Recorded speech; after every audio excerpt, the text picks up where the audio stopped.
આવી ગયા છે ખટ્ટાસણા ગામમાં. એ અમારા ડિસ્ટ્રીબ્યુટર છે જયવીરી ટેરેસ. કેમ છો વિક્રમભાઈ? મજામાં સર.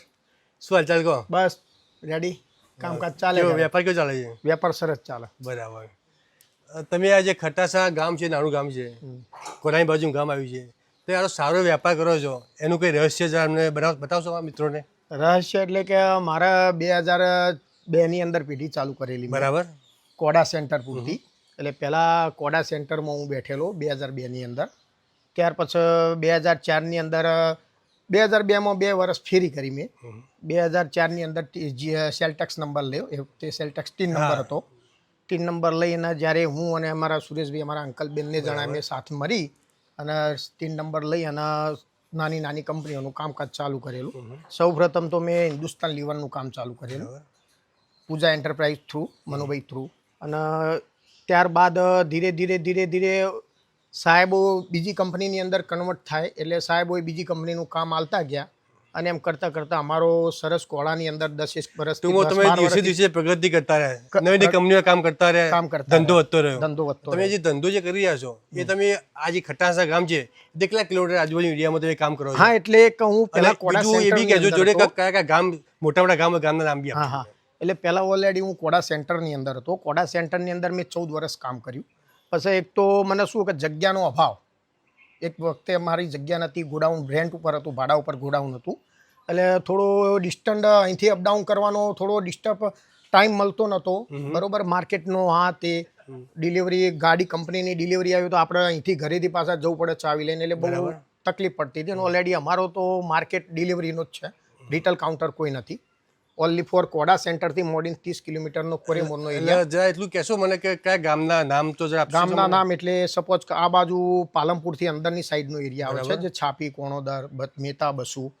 આ બાજુ પાલનપુર અંદર જે છે બાલિશના છે, સંડેર છે, રણુજ છે, વિસલવાસના છે, સુણોક, સી. આ બાજુ વિસનગરથી અંદરના ગામડા અને આ બાજુથી ખેરાલુ અંદરના ગામડા. કોડા સેન્ટરની અંદર જે વિસનગર, પાલનપુર, ઊંઝા, પાટણ અને ખેરાલુ અને આ 4-5 ગામના વચ્ચેનો જે ઘેરાવો છે ને એ ટોટલી ઘેરાવો હું 30 કિલોમીટરનો એરિયા કવર કરું છું. તમે એટલું જરા કહી શકશો અમારા મિત્રોને કે આ જે ધંધો તમે કરી રહ્યા છો, જે નવા લોકો, જે અનુભવી વગરના માણસો હોય, એનું કામ કરવું હોય તો આ કામ કરે કે ના કરે? કામ તો કરાય ઓલરેડી, પણ મહેનત એની પૂરેપૂરી જોઈએ. તારે મહેનત એટલે શું કે માર્કેટની અંદર પહેલાં તો આપણે પૂરેપૂરી મહેનત જોઈએ, આપણી પોતાની મહેનત જોઈએ.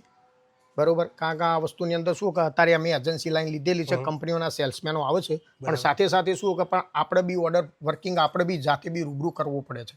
સેલ્સમેન પૂરેપૂરો ઓર્ડર લઈ જે મિત્રો મહેનત કરવા માંગતા હોય તો કરી શકે, લોકો કામ કરી શકે, પણ એના માટે ટાઈમ લે થોડો.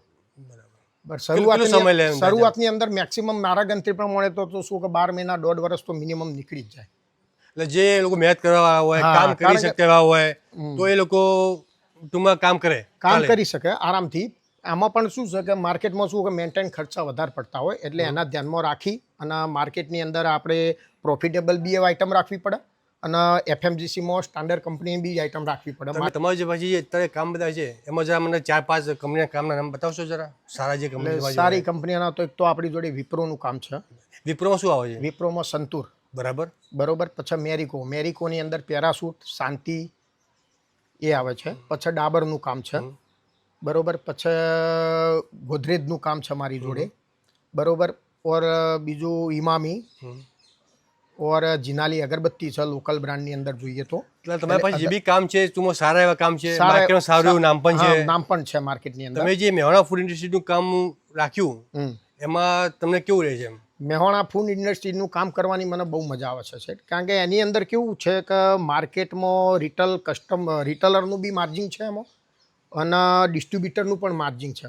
વધતા વર્ષે કંપની ગ્રોથ બી આપે છે, એટલે ગ્રોથની સાથે સાથે આપણને ટાર્ગેટ સ્કીમ બી આપે છે. એમ કે સપોઝ કે આટલા લાખની અંદર આ વસ્તુની ગિફ્ટ છે, આટલા લાખની અંદર આ વસ્તુની ગિફ્ટ છે. તમે થઈ જાય તમારે એકચ્યુઅલી એટલે શું કે અમે અમારી રીતે માર્કેટમાં બનતા પ્રયત્નો અમે કરી શકીએ છીએ, પણ અમારા જેટલા સુધી લેવલ સુધી જાય એ પ્રમાણે અમે પૂરી મહેનત કરીએ છીએ. કે અમે માર્કેટમાં ડિસાઇડ કર્યું હોય કે ચલો ભાઈ આપણે 15 લાખ સુધી પહોંચવું છે તો અમે મેહોણા ફૂડની જે આઈટમ બધી આવે છે બધી વસ્તુ તમે વેચો છો? હા, બધી વસ્તુ અમે વેચીએ છીએ. મેહોણા ફૂડની જે આવે છે એના ચણા બી આવે છે 200 ગ્રામ, 500 ગ્રામ પેકિંગમાં.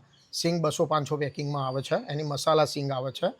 બરોબર રહી જાય છે. તેમ ચણાની અંદર 5 ફ્લેવરો આવે છે. ફુદીના આવે છે, સોલ્ટેડ આવે છે, મોરા આવે છે, બરોબર. એની અંદર 4-5 ફ્લેવરો આવશે. સિંગની અંદર બી 2 ફ્લેવર, એક મસાલા સિંગ બી આવે છે અને એક રોસ્ટેડ સિંગ બી આવે છે. અને સિઝનની અંદર ઉપવાસ માટે બી એમની સિંગ આવે છે, એ બી અમે વેચીએ છીએ, બરોબર. ઓર કકરું બેસન બી આવે છે, એનું 10 કિલો 30 કિલો બેગની અંદર.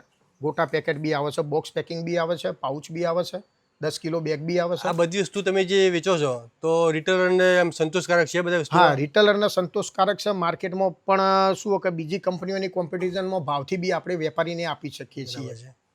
આજે આ મેહણા ફૂડ ઇન્ડસ્ટ્રીની જે આઈટમ છે, તમે વાત કરી સિંગ છે, ચણા છે, ગોટા બેસન છે, તો આ વસ્તુ તમે રિટેલરને આપો છો તો રિટેલર તમને કોઈ દિવસ એવું કહે છે કે સામેથી કોઈ કસ્ટમરની કોઈ રિવ્યૂ આવ્યો કે સારી વસ્તુ છે કે અમને પસંદ છે? તો એ અમે માર્કેટમાં વેપારીને આપીએ છીએ, બરોબર. અમે કહીએ છીએ કે ભાઈ ચલો તમે અમારા 5 પેકેટ તમે રાખો, તમને ક્વોલિટી પસંદ કસ્ટમરને ના આવે તો અમે કસ્ટમરને પૂરેપૂરું પેમેન્ટ અમે વાપસ કરવા તે બંધાયેલા છીએ, બરોબર. અમે 5-5 પેકેટ 10-10 પેકેટથી શરૂઆત કરી, બરોબર. માર્કેટમાં એવું નથી હોતું કે બધી પ્રોડક્ટો આપણી જ લેવાવાળા હોય છે. માર્કેટમાં 18 કંપનીઓ છે, બરોબર. એટલે શું કે અમુક કસ્ટમર વેપારી શું કે વેપારીને પોતાનો નફો એકચ્યુઅલી સેટ કરી અને વેપારી શું સ્ટાન્ડર્ડ ગ્રાહક હોય તો સ્ટાન્ડર્ડ ગ્રાહકને આપે છે કે તમે એકવાર યુઝ કરો, ક્વોલિટી ટેસ્ટ કરો. રિટેલરને કેવું લાગે વસ્તુ સ્ટાન્ડર્ડમાં કરે છે કે રીતે કરે છે?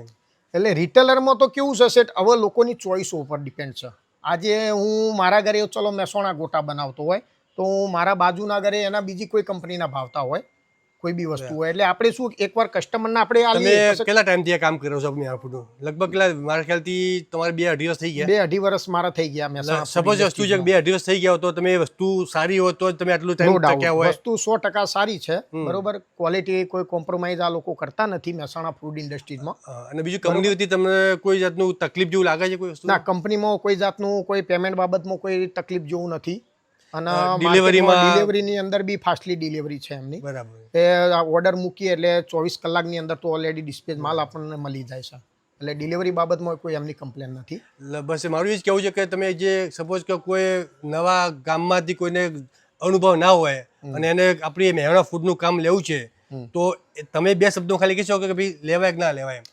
નો ડાઉટ મહેસાણા ફૂડ ઇન્ડસ્ટ્રીનું કામ કરવું હોય તો આરામથી કરાય, બરોબર. કારણ કે જિજ્ઞેશભાઈ મોદી, બરોબર, એમનું કામ બહુ સારું છે. માર્કેટની અંદર સપોઝ કે અમે કામ લીધેલું, બરોબર, સપોઝ કે એમને બહુ પૂરેપૂરો સપોર્ટ કર્યો કે ચલો વિક્રમભાઈ તમે રાખો, બધી અમારી પ્રોડક્ટો અવેલેબલ કરો, તમારે કોઈ પ્રોડક્ટ ના વેચાય તો અમે બેઠા છીએ, તમે એના માટે કોઈ ચિંતા કરતા નહીં. પ્લસ માર્કેટની અંદર તમારે કોઈ પ્રોડક્ટ ના વેચાતી હોય તો એ બી આપણને સર્ટિફાઈડ કરી આપે છે એમ, બરોબર. એટલે આપણો માલ ડેમેજ થતો નથી મેન વસ્તુ, અને એક્સપાયર થવાનો કોઈ ચાન્સીસ રહેતો નથી. તો મહેસાણા ફૂડ ઇન્ડસ્ટ્રીની અંદર કામ કરવું હોય તો આરામથી બેશક રીતે કરવું જોઈએ. થેન્ક યુ વિક્રમભાઈ, તમે મુલાકાત કરી મજા. એ વિક્રમભાઈ વાત કરી તો અમારું જે કંપનીનું કામ લેવું હોય તો મેહણા ફૂડ ઇન્ડસ્ટ્રીનો નીચે નંબર આપ્યો છે, એની બધે કોન્ટેક્ટ કરી શકો છો.